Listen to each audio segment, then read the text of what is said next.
नमस्कार Marathi traders.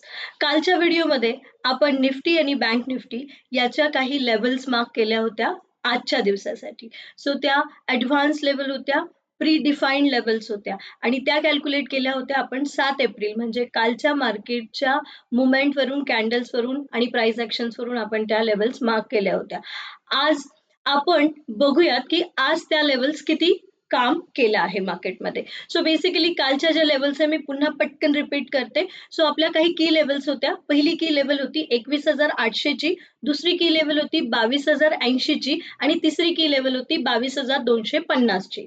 So 50, 250 ते 260च्या दरम्यान आपण तो एक झोन ड्रॉ केला होता.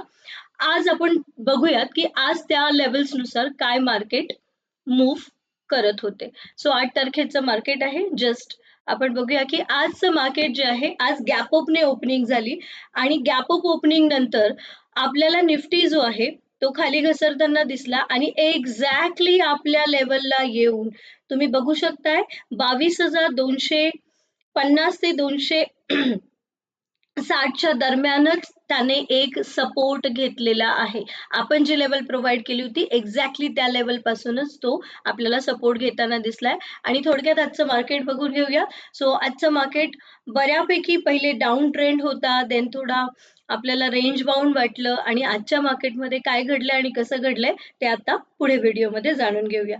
आता जाणून घेऊया बँक निफ्टी बद्दल. सो काल आपण बँक निफ्टीचे जे काही झोन्स ड्रॉ केले होते ते याप्रमाणे होते की आपण एक सप्लाय झोन आणि एक डिमांड झोन ड्रॉ केला होता जस्ट त्याच्या प्राइस ॲक्शन्सवरून आणि खूप सिम्पली होतं. कालच्या व्हिडिओमध्ये जर तुम्ही हे लेवल्स कशा कॅल्क्युलेट केल्या तर तुम्ही कालचा व्हिडिओ बघू शकता. सो आज काल आपण जे मार्क केलं होतं त्यानुसार आजच्या मार्केटमध्ये काय मुवमेंट होताना आपल्याला दिसली आहे जस्ट आपण चेक करून पाहूयात. ओके, सो सिम्पली आज बँक निफ्टी आज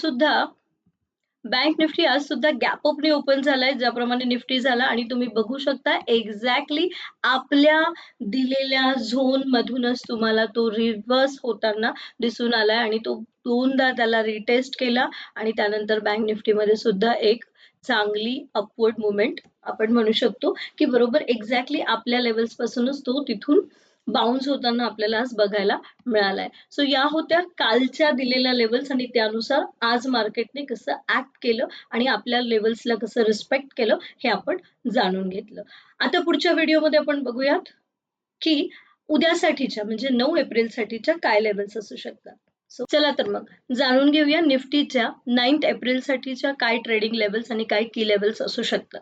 सो बेसिकली आज जर मार्केट तुम्ही पाहिलं तर निफ्टी आज गॅप अपने ओपन झाला होता आणि आपल्या दिलेल्या कालच्या लेवल्सना त्याने एक्झॅक्टली सपोर्ट घेताना आपल्याला दिसलाय आणि त्यानंतर जी आहे 22,550 या पर्टिक्युलर स्ट्राईक प्राइसला किंवा या पर्टिक्युलर प्राइसला सर्वात जास्त प्रमाणात प्राइस व्हॉल्यूम जो आहे तो जनरेट होताना दिसला. त्यामुळे ही लेवल आपल्यासाठी उद्याच्या ट्रेडिंग लेवलसाठी एक की लेवल ठरू शकते. सो उद्या जर पुन्हा या लेवलच्या म्हणजे 22,550 या लेवलच्या वरती जर सस्टेन 5 ते 15 मिनिटाच्या कॅन्डल जर सस्टेन झाली तर आपल्याला नेक्स्ट लेवल जी आहे ती 22,700 बघायला मिळू शकते आणि तीही जर ब्रेक झाली तर 22,850 ते 860च्या दरम्यान एक हर्डल आपल्याला तिथे बघायला मिळतोय आणि इन केस जर उद्या 22,550च्या खाली निफ्टीची 5 ते 15 मिनिटाची कॅन्डल सस्टेन झाली तर आपल्याला पुन्हा जो आजचा सपोर्ट होता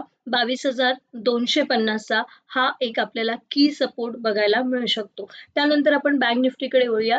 आता बँक निफ्टीमध्ये सुद्धा आजचा डेटा जर आपण पाहिला, आजचा डेटा तुम्ही चेक केला तर तुमच्या लक्षात येईल आजची जी प्राइस ॲक्शन आहे त्यानुसार आज जो व्हॉल्यूम होता तो 50,520 ते 530च्या दरम्यान या प्राइजेसमध्ये या स्ट्राईक प्राइसवर आपल्याला सर्वात जास्त व्हॉल्यूम बघायला मिळालाय. त्यामुळे उद्या जर 50,520च्या वरती बँक निफ्टीची 5 ते 15 मिनिटाची कॅन्डल जर सस्टेन झाली तर आपल्याला नेक्स्ट लेवल ही 50,750ची बघायला मिळू शकते. जो आजचा हर्डल होता, आजच्या दिवसामध्ये जो हर्डल होता तो उद्या as a support and as a hurdle और ॲज अ रेझिस्टन्स तो वर्क करू शकतो.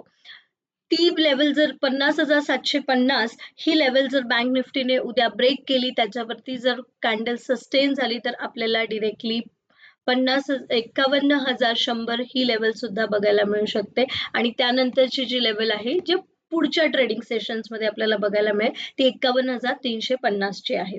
आणि इन केस जर बँक निफ्टी 50,520च्या खाली सस्टेन होताना दिसलं तर नेक्स्ट लेवल जे आहे ती 50,250 ते 240च्या दरम्यान त्याला एक डिमांड झोन आपल्याला बघायला मिळतोय आणि तो ब्रेक केल्यानंतर डिरेक्टली आपल्याला जो नेक्स्ट हर्डल आहे, जो नेक्स्ट सपोर्ट आहे तो 49,765 ते 750च्या दरम्यान आपल्याला इथे बघायला मिळतोय. सो याप्रमाणे आज आपण जर मार्केट बघितलं तर बऱ्यापैकी आज रेंज बाउंड निफ्टी आणि बँक निफ्टी दोघी इंडायसेस आपल्याला बऱ्यापैकी रेंज बाउंड बघायला मिळालेले आहे एका रेंजमध्ये. ते आज आपल्याला ट्रेड करताना दिसले आणि जसंही आपल्याला माहितीच आहे की global market is negative red zone मध्ये आहे. सो त्याचे इम्पॅक्ट आज आपल्याला मार्केटमध्ये बघायला मिळाले. सो या लेवल्स कशा कॅल्क्युलेट केल्या जातात, हे अनालिसिस कसं केलं जातं, हे सगळं तुम्हाला जाणून घ्यायचं असेल तर स्टे ट्यून. आपले व्हिडिओज नेहमी बघत राहा. रोज आपण या चॅनलवर जेही अपडेट देतोय ते एज्युकेशनल पर्पजसाठी देतोय. आपण कुठलेही बाय सेल और होल्ड असे रिकमेंडेशन्स देत नाही आहे. आणि knowledge is a main key to succeed, right? So half knowledge is like poison. So take a proper training, proper analysis, do proper analysis आणि best of luck for your trading. पुन्हा भेटूया उद्याच्या व्हिडिओमध्ये next level जाणून घेण्यासाठी आणि अजून मजेदार शेअर मार्केटची माहिती मिळवण्यासाठी. तोपर्यंत thank you and best of luck for your trading.